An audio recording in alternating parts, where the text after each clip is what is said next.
Sebuah rumah 2 lantai di Bandar Lampung terbakar. Kebakaran diduga akibat korsleting listrik.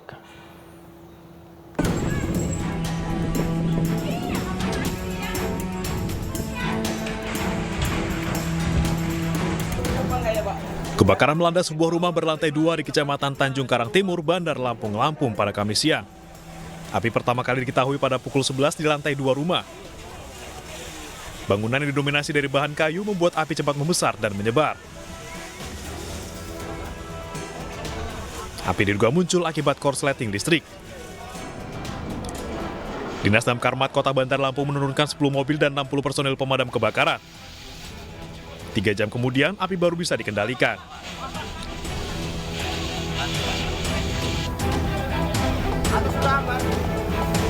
Kami mengetahui itu dari informasi dari Sapam SD Kamusawa ya. Dari Sapam Pak Sapam ada asap, kumpulan asap. Mengkoordinasi seorang limas, maka limas langsung menggerakkan limas kebun jeruk untuk mengeksekusi ke lokasi oleh TKP di Sawah Lama. Yang terbakar ini adalah memang bangunan yang mayoritas dari kayu, lantai 2-nya itu terbuat dari kayu, kemudian juga pada saat proses pemadaman kita kesulitan karena memang area yang terbakar ini tidak bisa dimasuki oleh armada pemadam kebakaran, kemudian juga memang beresiko sekali karena di daerah pemukiman padat penduduk.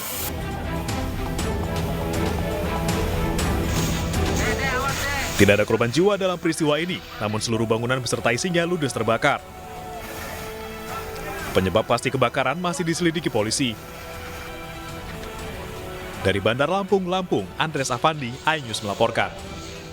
Mapolsek Kumpeh Ilir Muaro Jambi rusak diserang warga pada Kamis malam. Diduga peristiwa dipicu tewasnya seorang tahanan kasus pidana pencurian yang ditahan di dalam sel Mapolsek Kumpeh Ilir.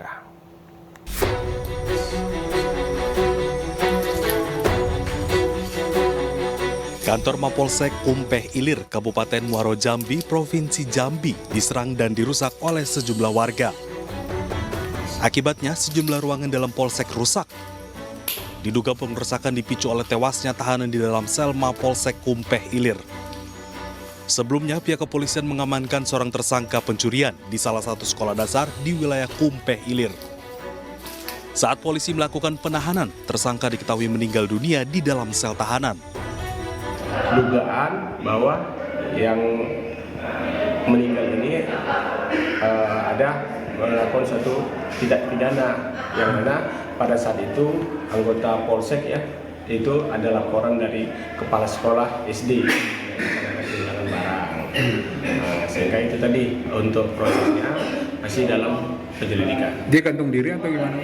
Nah untuk sementara kita belum memastikan karena untuk mayat masih dilakukan visum ke Rumah Sakit Bayangkara. Ya untuk kondisi terkini alhamdulillah sudah dalam keadaan kondusif. Saat ini, polisi masih menyelidiki peristiwa tewasnya tersangka pencurian di dalam sel tahanan. Polisi pun meminta warga untuk tidak terprovokasi. Dari Kabupaten Muaro Jambi, Provinsi Jambi, Haisun Hafiz, iNews melaporkan. Viral di media sosial, aksi koboi dilakukan puluhan oknum TNI di Perumahan Bumi Husada Indah, Kecamatan Manggala, Makassar. Motif aksi koboi oknum TNI tersebut masih dalam penyelidikan Denpom 14 Makassar.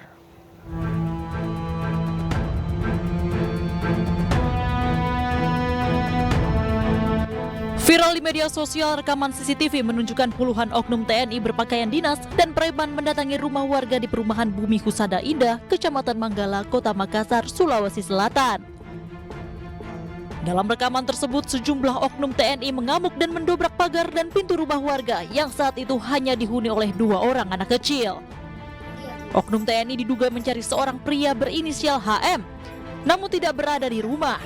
Sementara istri HM sedang menjemput anak ketiganya pulang sekolah. Sejumlah warga pun mencoba melerai, namun salah satu oknum TNI justru mengacungkan pistol. Sementara korban bersama ketiga anaknya mengalami trauma berat karena sempat mendapat ancaman penculikan dari oknum TNI. Kemarin itu kejadiannya sore hampir jam 5. Saya keluar jemput anak sekolah saya.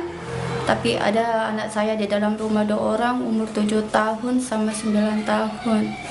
Saya dikabari sama tetangga kalau banyak oknum di depan rumahnya ibu marah-marah cari bapak sambil berkata-kata kotor. Katanya kalau dia tidak berhasil dapat bapak, dia akan mau menculik saya sama anak saya. Terus karena tidak dapat bapak, dia berhasil buka pintu pagar saya yang saat itu saya gembok. Dia berhasil buka, terus dia gedor-gedor pintu sambil kata tetangga dia mainkan saklar lampu mati hidup, sedangkan di dalam ada anak saya umur 7 tahun sama 9 tahun. Terus anak saya turun ke bawah mengintip di jendela. Di saat itu dia melihat tentara pegang pistol sambil arahkan naik ke atas begini sambil tanya mana bapak. Dikonfirmasi terpisah oleh tim Ayus, Kepala Penerangan Kodam 14 Hasanuddin Kolonel Infanteri Mangapul Hutajulu membenarkan aksi koboi yang dilakukan oknum TNI AD tersebut. Pihaknya mengatakan saat ini oknum TNI tersebut sedang dalam pemeriksaan dan penyelidikan. Dari Makassar, Sulawesi Selatan, Yoel Yusfin, iNews melaporkan. Pendaftaran pasangan calon bupati dan wakil bupati Kabupaten Dharmasraya diwarnai kericuhan. Kericuhan terjadi antara massa pendukung dan tim keamanan KPU.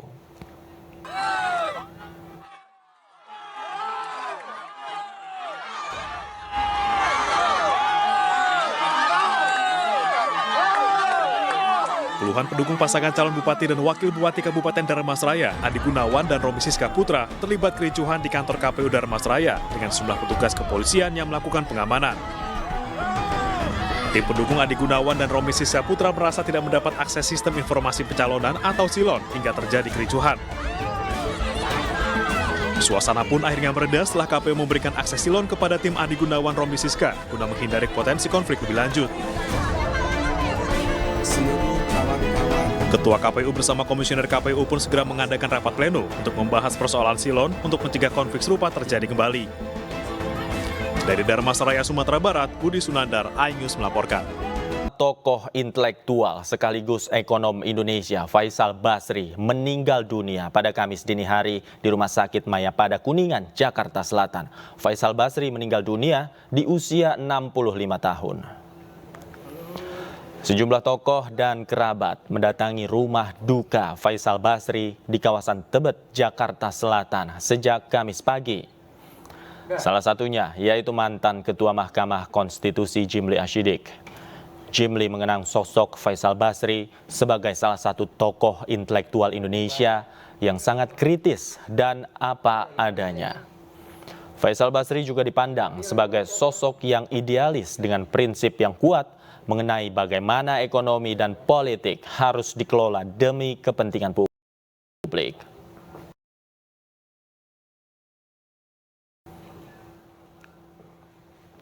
Mudah-mudahan husnul khotimah dan almarhum mendapat tempat sebaik-baiknya ya di sisi Allah Subhanahu wa taala. Banyak yang menjadi saksi di sini, ini orang baik ini. Dan sikapnya sangat kritis tapi bicara dengan data dan terus terang orangnya. Nah, jadi kita kehilangan ini di saat negeri kita banyak masalah. Kita perlu suara-suara alternatif seperti yang selalu disuarakan oleh Pak Faisal Basri. 6 terpidana kasus kematian Vina dan Eki jalani sidang peninjauan kembali di Pengadilan Negeri Cirebon. Jalannya sidang diwarnai tangis haru keluarga para terpidana.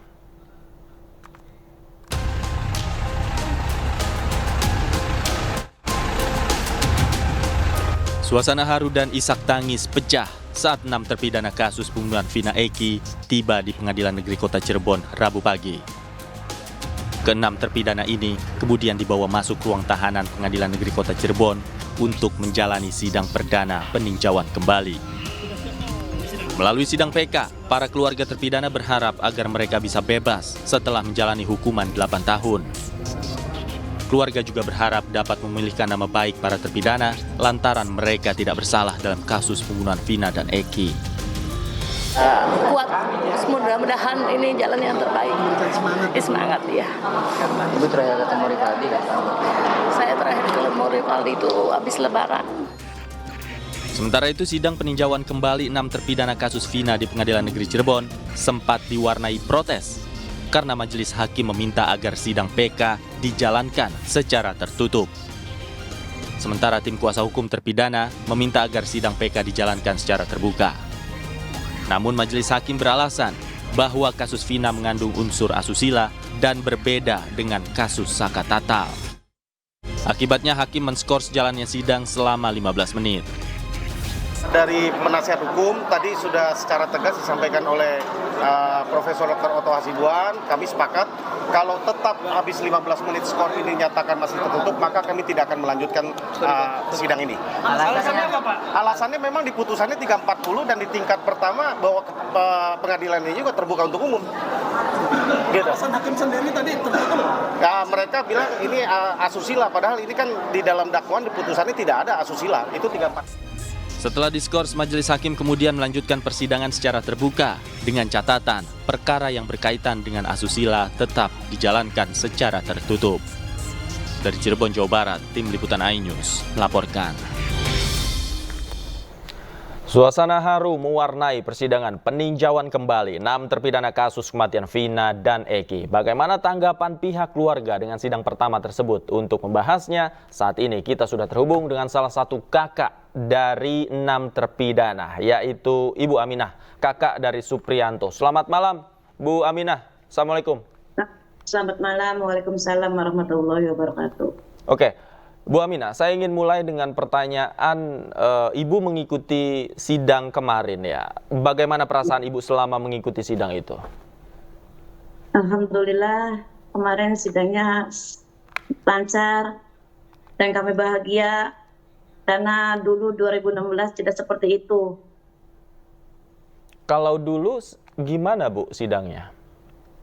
Kalau dulu 2016 itu nggak ada orang, cukup ada keluarga yang mendampingi, itu pun tertutup. Setiap kalau mobil datang bawa anak-anak kita kejar-kejar pengen ketemu. Kalau pergi kita antar, nggak ada orang sama sekali. Berbeda dengan sekarang ya? Sekarang orang penuh banget, alhamdulillah semuanya mendukung, semuanya datang untuk menghadiri. Senang. Ibu pada saat di pengadilan sempat bertemu dengan adiknya? Bertemu. Apa yang disampaikan ketika itu pada Ibu? Waktu kemarin itu saya memberi support pada dia. Semangat. Jangan menyerah. Insya Allah sekarang banyak orang-orang mendukung kalian. Dan kalian juga didampingi oleh Pak Otto. Dan juga ada Pak Dedi, Mulyadi, semuanya mendukung kalian, seluruh Indonesia, semua netizen juga. Itu semua, saya sampaikan kepada mereka semuanya. Terus apa tanggapan Supriyanto ketika Ibu menyampaikan itu? Dia juga merasa bersyukur, alhamdulillah, dan dia juga sudah mempunyai harapan bahwa dia bebas. Mukanya dia begitu semriwing, lain dengan 2016. Ibu selama 8 tahun ini tetap berkomunikasi sama Supriyanto. Selama 8 tahun ini ketika berada di dalam tahanan, apa saja yang disampaikan Supriyanto ketika Ibu menjenguk, kemudian ketika bertemu? Setiap saya menjenguk dia, saya selalu tidak lupa ucapkan yang ikhlas, sabar, ini takdir kamu. Jalani dengan ikhlas. Insya Allah, kalau kamu tidak bersalah, akan ada mukjizat yang akan datang. Jangan lupa sholat, berdoa, dan alhamdulillah, mukjizat itu datang 2024. Dan Supriyanto juga sekarang merasa yakin bahwa mukjizat itu benar-benar ada dan nyata. Pada saat di tahanan selama 8 tahun ini, Supriyanto pernah menyampaikan kepada Ibu Aminah bahwa dirinya tidak bersalah, kemudian apa yang dituduhkan kepadanya tidak benar. Pernah disampaikan itu, bagaimana ceritanya, Bu? Selalu, setiap ketemu, setiap besuk dia selalu bilang seperti itu. Tapi saya selalu mengingatkan, ini takdir kamu. Tidak ada yang bisa mengubah takdir karena ini langsung dari Allah. Itu yang saya sampaikan kepada dia. Sejak 2016 sampai sekarang, apa saja upaya yang Ibu lakukan untuk membuktikan bahwa adik Ibu ini sebenarnya tidak bersalah, Bu? Hanya berdoa, Pak. Hanya berdoa yang bisa kami lakukan semuanya untuk anak-anak kami dan adik-adik kami. Karena kalau mau minta tolong ke siapa? Sedangkan 2016 itu tidak ada siapa-siapa. Tidak ada yang menolong, Bu? Alhamdulillah tidak ada, semuanya menuding mereka pelakunya. Kami datang kemana, kelurahan, apa nggak ada. Apa perasaan Ibu ketika tidak ada satu pihak pun pada saat itu yang menolong, kemudian upaya Ibu terasa sia-sia, Ibu ke kelurahan, kemudian melakukan upaya yang lain, namun tetap saja tidak menolong? Ya sedih, Pak. Pasrah kami. Kami keluarga pasrah dan anak-anak pun pasrah. Tapi kami keluarga berpikir kalau kami pasrah menyerah, kasihan mereka. Jadi kami keluarga selalu menyupport mereka dengan dukungan dan support. Karena kami takut mereka di dalam putus asa atau frustasi gimana gitu, Pak.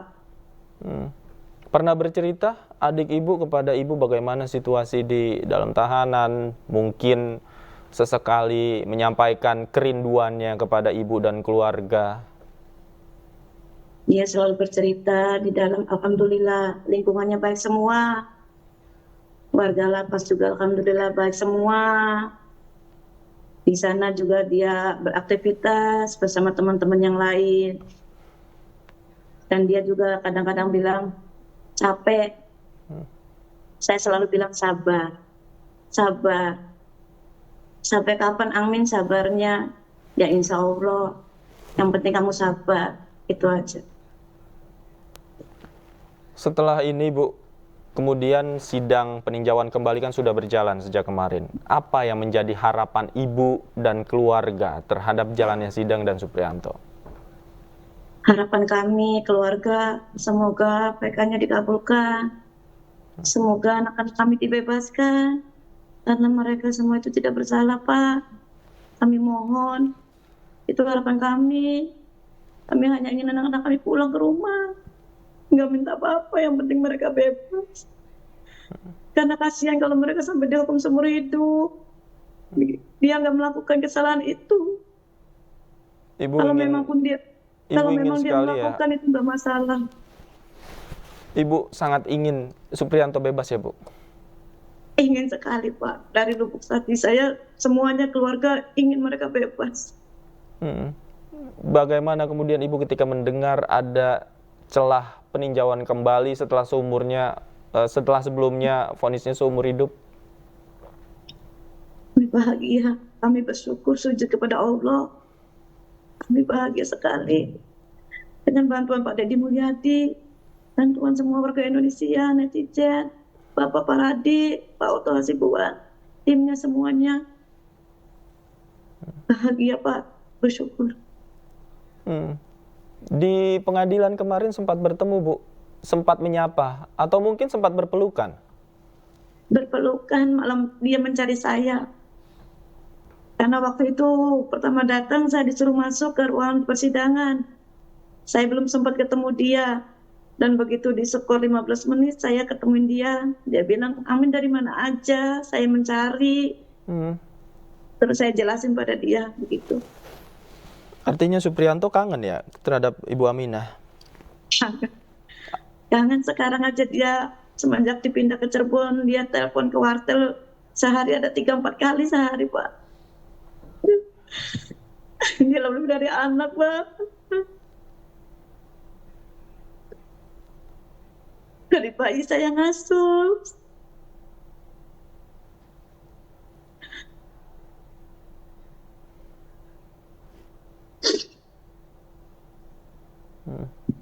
Iya, nggak apa-apa, Bu.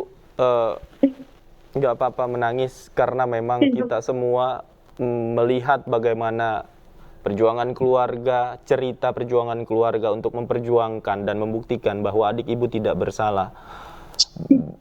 Bagaimana kemudian Supriyanto ketika melihat ibu kemarin, ekspresinya seperti apa? Apa yang disampaikan? Dia senang, dia menangis. Menangis bahagia, Pak. Dia bilang, Bismillah. Bismillah ya amin. Iya, Bismillah. Insya Allah. Ada jalannya, insya Allah. Kalian semangat ya? Iya, kami semangat. Terakhir, Bu Aminah, ada yang ingin Ibu sampaikan, Bu? Ibu tentu dengan keluarga sangat berharap bahwa Supriyanto bebas dari tuduhan yang selama ini melekat di namanya, begitu. Apa yang ingin Ibu sampaikan? Saya meminta kepada Pak Hakim, Mahkamah Agung, Pak Hakim Cirebon, kabulkanlah keinginan kami keluarga. Kasihanilah mereka yang tidak bersalah menjalani hukuman selama 8 tahun. Sudahilah ujian untuk mereka. Kami mohon Pak Hakim yang baik, yang jujur, yang amanah. Semuanya kami mohon. Kalau memang mereka tidak bersalah dan tidak ada bukti, tolong bebaskan mereka. Itu harapan kami keluarga. Baik. Tentu itu harapan kita semua jika Supriyanto tidak bersalah agar nama baiknya dipulihkan. Terima kasih Ibu Aminah sudah bergabung bersama kami di iNewsroom. Tetap kuat, tetap semangat Ibu. Salam kami untuk keluarga semua. Semoga lancar semuanya. Amin. Terima kasih Ibu Aminah. Selamat malam. Sehat selalu. Malam. Amin. Ribuan siswa-siswi di Kabupaten Pidijaya Aceh antusias menyambut kirap api Pekan Olahraga Nasional ke-21 tahun 2024. PON ke-21 juga menjadi sejarah bagi warga Aceh, di mana ini kali pertama Aceh menjadi tuan rumah PON.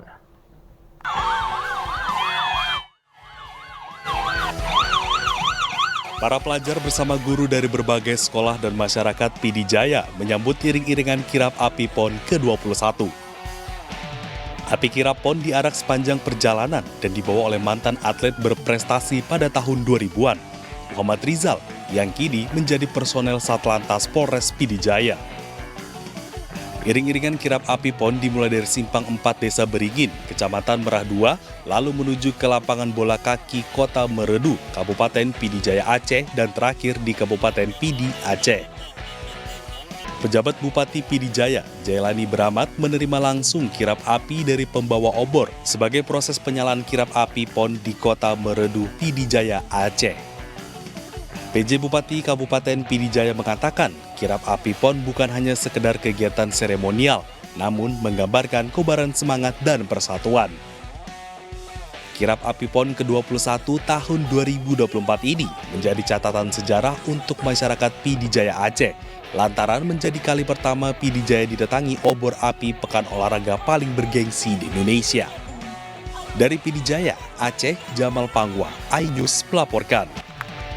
Lalu bagaimana persiapan PON ke-21 Aceh Sumatera Utara? Kita akan simak perbincangan rekan kami, Aulina Iyasa, dengan Menteri Pemuda dan Olahraga Republik Indonesia, Dito Aryotejo berikut ini. Halo pemirsa, Anda menyaksikan iNewsroom. Kali ini bersama saya Aulina Iyasa dan sudah hadir samping saya Menteri Pemuda dan Olahraga Bapak Dito Aryotejo. Apa kabar ini? Saya manggilnya anaknya Mas Menteri atau Pak Menpora? Bebas, Mas aja Mas. Mas ya, Mas Menteri ya? Ade juga boleh, Ade. Ade. Mas Menteri, bagaimana nih kita kan akan menjelang Pekan Olahraga Nasional yang ke-21. Dan seperti yang kita ketahui bahwa PON kali ini akan dilaksanakan di 2 tempat yang berbeda. Dan dikatakan ini sebagai PON terbesar ya katanya yang tahun ini dilaksanakan. Nah, pendapat dan gimana tanggapan Mas Menteri nih persiapan PON kali ini dan juga mengenai kenapa nih PON saat ini diadakan di 2 tempat yang berbeda? Ya, bisa dibilang ini adalah PON ke-21 adalah PON yang terbesar. Saya sangat setuju karena ini dilaksanakan di 2 provinsi, yaitu di Aceh dan Sumut, di mana wilayahnya sangat besar dan waktu itu mungkin penetapannya kebetulan bukan semasa saya menjabat, tapi ketika saya menjabat saya bertanya, ini adalah semangat baru konsep dari PON ke depan bahwa kebersamaannya selaku kultur budaya Indonesia ini ingin diterapkan. Jadi ke depan mungkin selanjutnya juga di 2028 PON akan dilakukan di NTT dan NTB. Jadi ini perdana di 2 provinsi dan kebetulan gubernurnya pun terbanyak karena selama kepemimpinan saya kita menghadapi pergantian sampai ke PJ, total 6 gubernur yang kita hadapi. Jadi 3 di Aceh, 3 di Sumatera Utara. Oke, berdasarkan dari tadi paparan Mas Menteri nih yang mengatakan bahwa ini nanti akan ada di NTB dan juga maksudnya diadakan di 2 tempat ya. Berarti ini percobaan atau bagaimanakah? Ya, dibilang percobaan juga tidak, tapi ini adalah perdana dilakukan. Jadi ya, saya rasa persiapannya juga sudah sangat matang. Kami sudah mengecek, menelusuri seluruh venue yang disiapkan untuk penyelenggaraan pertandingan, dan dari segi SDM juga saya rasa juga sudah siap, dan bahkan dari segi antusias masyarakat lokal untuk menyambut PON ini berjalan. Ya, untuk Sumatera Utara sendiri kan ini sebetulnya sudah pernah mereka menjadi tuan rumah PON pada 1953 ya Mas Menteri. Namun untuk Aceh nih, apakah ada kesulitan atau bagaimana? Karena kan Aceh baru pertama kali menjadi tuan rumah dari PON. Ya, pastinya tantangan setiap daerah memiliki tantangan tersendiri. Dan untuk Sumatera Utara memang karena sudah lebih duluan pernah menyelenggarakan PON dan mungkin dari sisi perkembangan kota modernnya lebih jauh, dan saya rasa dari segi budaya dan juga infrastruktur olahraganya sudah jauh lebih ada duluan, jadi hanya perlu ditambahkan sedikit. Di Aceh kita banyak membangun dari zero dan juga merevitalisasi total berbagai infrastruktur olahraga yang ada di Aceh untuk sampai bisa digunakan standar PON. Karena ini PON ini total agak lebih banyak, yaitu 67 cabang olahraga. Ya, lebih banyak. Mungkin dikarenakan 2 provinsi, tiap provinsi ingin memiliki kebanggaan tersendiri. Jadi dibikinnya hampir sama rata. Tapi ini akan menjadi evaluasi ke depan. Ya baik, untuk kita melihat dari perjanjian Mas Menteri dengan PJ Gubernur Sumatera Utara dan Aceh nih ya, ada 4 poin utama yang menjadi faktor keberhasilan dari PON. Ini menjadi tolak ukur nggak sih Mas Menteri, seperti prestasi dan juga ekonomi daerah dari daerah yang menyelenggarakan tuan rumah PON itu sendiri dan juga penyelenggaraannya. Nah, ini apakah menjadi tolak ukur akhirnya memilih Sumatera Utara dan Aceh untuk menjadi tuan rumah PON di tahun ini gitu Mas? Ya, pastinya pemilihan tuan rumah itu sifatnya adalah bagaimana dengan event bisa dibilang Olimpik nasionalnya kita ini bisa dilakukan pemerataan. Jadi kemarin sebelumnya udah di Papua, sebelum lagi di Jawa Barat, kali ini kita bergeser ke Pulau Sumatera. Dan tentunya PON ini kita berharap sukses prestasi, di mana di PON ini hampir seluruh potensi atlet muda dari seluruh wilayah Indonesia akan bertanding, dan kita harapkan disinilah kita bisa mencari bibit-bibit baru, unggul yang nantinya bisa dikelola menjadi atlet nasional. Dan tentu yang namanya penyelenggaraan olahraga dimanapun, di belahan negara manapun, ingin menghadirkan dampak ekonomi yang baik. Dan ini kita juga mendorong agar sisi keuntungan makro dari dampak ekonomi baik itu di Aceh dan Sumut ini bisa tercapai.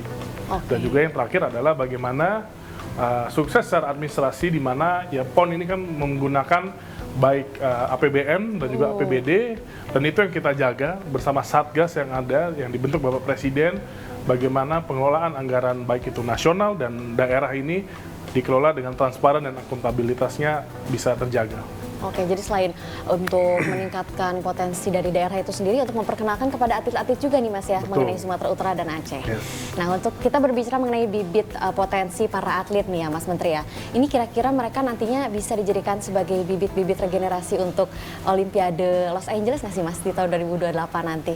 Ya, pastinya tadi saya sampaikan bahwa kami yakin ini yang ikut PON dari seluruh 38 provinsi ini meliputi berbagai cabang olahraga. Di sini ada 67 cabang olahraga, dengan walaupun dari 67 cabang olahraga itu tidak semuanya Olympic numbers, tapi ini cabang-cabang olahraga yang pasti dipertandingkan baik di SEA Games, Asian Games, dan nantinya Olimpiade. Nah, dari sinilah kita mencari berbagai potensi atlet-atlet yang mungkin selama ini belum terscouting karena keterbatasan event ataupun cangkupan wilayah.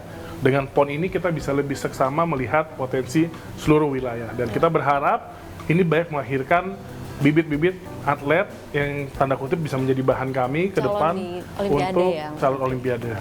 Ya begitu, kalau itu harapan Mas Menteri sendiri untuk PON tahun ini bagaimana, karena kan sebentar lagi akan berlangsung ya Mas Menteri ya? Pastinya kami berharap PON kali ini ini benar-benar PON karena ini perdana dan mungkin ini bisa dibilang PON terbesar penyelenggaraannya. Yang pasti sukses secara prestasi, sukses secara administrasi, dan juga sukses secara ekonomi daerahnya. Karena ini yang kita ingin capai, dan saya tadi di rapat bersama DPR menyampaikan ke depan kita harus melakukan pemantapan dan evaluasi PON, karena bagaimana PON ini benar-benar bisa menjadikan legacy suatu daerah, tapi sudah bukan lagi menjadikan suatu masalah di kemudian hari. Ya, betul. Kalau begitu terima kasih ya Mas Menteri atas perbincangan kita menjelang Pekan Olahraga Nasional ke-21 ini. Pastinya kita akan buru-buru pengen menyaksikan ya pemirsa seperti apa jalannya PON di 2 provinsi sekaligus. Dan juga kalau begitu semoga ajang PON tahun ini juga sukses dan juga banyak menampilkan bibit-bibit baru. Pasti. Yang opening ceremony sama closing ceremony juga pasti akan seru. Iya betul, kan ini karena di 2 tempat berbeda ya, betul. Dan tanggal 9 closing di Sumatera Utara ya. Sumatera Utara di Medan. Ya betul, kalau gitu pemirsa kita kembali ke studio, sudah ada rekan Davi Pratama. Saya Olina Iyasya, sampai jumpa dan terima kasih. Pemirsa, bakal calon gubernur Jakarta Pramono Anung mengumumkan komedian Lis Hartono alias Cak Lontong sebagai ketua tim pemenangan Pramono Anung Rano Karno. Dipilihnya Cak Lontong lantaran Pramono ingin menciptakan politik riang gembira. Hal ini disampaikan Pramono saat berkunjung ke kediaman Gubernur Jakarta 1997-2007 Sutioso alias Bang Yos di Jatisampurna, Bekasi, Jawa Barat. Pramono menyebut alasan pengumuman tim sesnya di rumah sekaligus Museum Bang Yos lantaran jiwa petarung yang dimiliki oleh Bang Yos. Cak Lontong dipilih sebagai ketua tim ses agar tercipta politik riang gembira namun tetap bekerja keras. Sementara Sutioso menitipkan sejumlah permasalahan yang harus diselesaikan di Jakarta kepada Pramono dan Rano Karno seperti banjir dan macet. Selain itu, Sutioso juga berpesan agar siapapun yang terpilih menjadi orang nomor 1 di Jakarta selalu peduli dan mendengarkan suara rakyat. Sebelum ditunjuk menjadi ketua tim pemenangan Pramono Anung Rano Karno, Cak Lontong sudah terlibat di dunia politik sejak Pilpres 2014, yaitu saat kampanye Joko Widodo dan Yusuf Kala. Ia juga turun lapangan mengkampanyekan pasangan Ganjar Mahfud di Pilpres 2024. Ketua tim pemenangannya pasti di luar dugaan semua, yaitu Cak Lontong. Karena kami ingin menyampaikan bahwa tim ini adalah tim yang bergembira ria tapi serius. Jadi Cak Lontong, nama Cak Lontong itu Cak Lontong Lis Hartono. Kenapa nama-nama ini saya umumkan di tempatnya Bang Yos? Karena energi Bang Yos sebagai petarung itu menginspirasi kami untuk mengumumkan di tempat ini. Karena ini Bang Yos, pertanyaan ini berkali-kali ditanyakan. Siapa yang menjadi ketua tim pemenangannya? Dengan berbagai asumsi bahwa nama-nama yang ada nanti bisa dicek sebelumnya menjadi timnya siapa dan sebagainya. Yang jelas kami menampung nama-nama itu dengan penuh kesadaran dan ini adalah tim yang akan bekerja untuk pemenangan saya. Saya nggak usah dipanggil Bang, saya pakai Mas Pram aja sama Bang Dul. Gubernur kalau terpilih nanti yang luwes bisa bergaul dengan semuanya dan bisa mempersatukan keragaman tadi, itu hal yang sangat penting sekali. Nah terus ada pesan saya juga buat diteliti gitu, gubernur-gubernur itu punya proyek-proyek strategis apa yang belum selesai, jadi itu dilanjutkan. Kenapa masih macet terus? Karena pola transportasi makro yang tadi dari MRT, kereta bawah tanah, LRT, busway, alternatifnya lagi waterway belum selesai. Nah, pemirsa, jelang penetapan pasangan calon gubernur Jakarta, 3 pasangan bakal calon belum melengkapi persyaratan administrasi. KPU Jakarta memberi tenggat waktu bagi para pasangan bakal calon untuk melengkapinya hingga 9 September mendatang. Sejumlah dokumen yang belum lengkap, diantaranya surat keterangan tidak sedang dinyatakan pilot, tanda terima laporan harta kekayaan penyelenggara negara atau LHKPN, surat tidak memiliki tunggakan pajak, pas foto, serta legalisasi validasi akademik. KPU Jakarta memberikan tenggat waktu hingga 9 September mendatang bagi para calon bakal calon untuk melengkapinya. Sementara untuk penetapan pasangan calon akan dilakukan 22 September 2024 dan pengundian nomor urut pasangan calon dilakukan pada 23 September 2024. Sekali lagi 1, 2. Sakit Hasan Sadikin Kota Bandung menyerahkan hasil tes kesehatan keempat pasangan bakal calon gubernur dan wakil gubernur Jawa Barat ke KPU Jawa Barat. Nantinya KPU akan menentukan kelayakan kondisi kesehatan keempat paslon tersebut.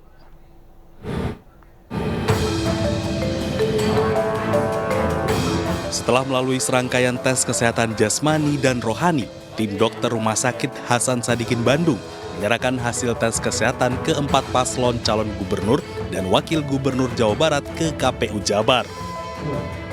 Dari hasil pemeriksaan, keempat paslon cagup-cawagup dinyatakan dalam kondisi sehat.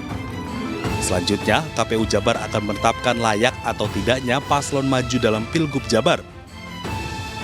Tentu hasilnya saya tidak akan bisa menyampaikan di sini. Hasilnya sudah saya serahkan kepada KPU, selanjutnya nanti KPU akan menentukan.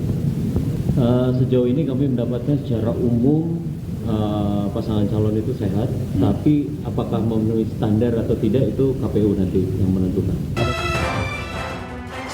Adu mulut mewarnai pendaftaran pasangan bakal calon Pilkada Lampung Timur. Masa pendukung pasangan Dawam Ketut protes lantaran KPU Lampung Timur menolak pendaftaran calon mereka. Alasannya, partai pengusung pasangan tersebut masih terdaftar di silon pengusung pasangan lain. Dan informasi yang akan hadir ini sekaligus menutup jumpa kita di iNewsroom malam hari ini. Setelah ini Anda akan menyaksikan interupsi bersama rekan saya, Aryo Ardi dan Anissa Dasuki. Saya Davi Pratama pamit undur diri. Terima kasih, selamat malam dan sampai jumpa. Silon itu kalau nggak bisa silon itu nggak bisa juga, kan bisa manual, gitu loh. Kalau kita nggak sanggup sekali ini kita masuk gitu. Adu mulut terjadi di depan KPU Lampung Timur pada Rabu malam.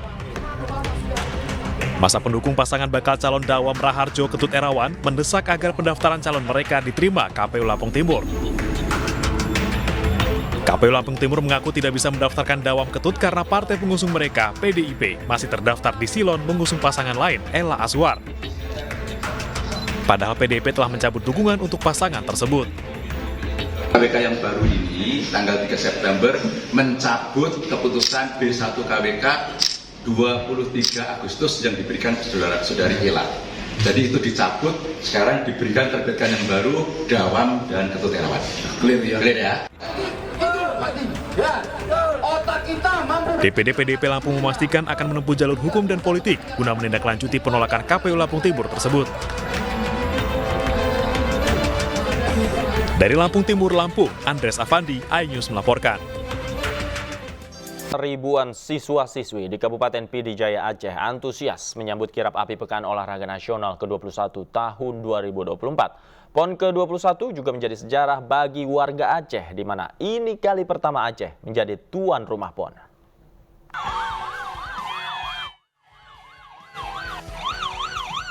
Para pelajar bersama guru dari berbagai sekolah dan masyarakat Pidijaya menyambut iring-iringan kirap api PON ke-21.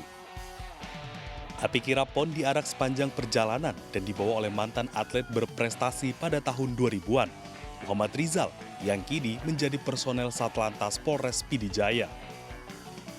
Iring-iringan kirap api PON dimulai dari Simpang 4 Desa Beringin, Kecamatan Merah 2, lalu menuju ke lapangan bola kaki Kota Meredu, Kabupaten Pidijaya Aceh, dan terakhir di Kabupaten Pidi Aceh. Pejabat Bupati Pidijaya, Jailani Bramat, menerima langsung kirap api dari pembawa obor sebagai proses penyalaan kirap api PON di Kota Meredu, Pidijaya, Aceh. PJ Bupati Kabupaten Pidijaya mengatakan, kirap api PON bukan hanya sekedar kegiatan seremonial, namun menggambarkan kobaran semangat dan persatuan.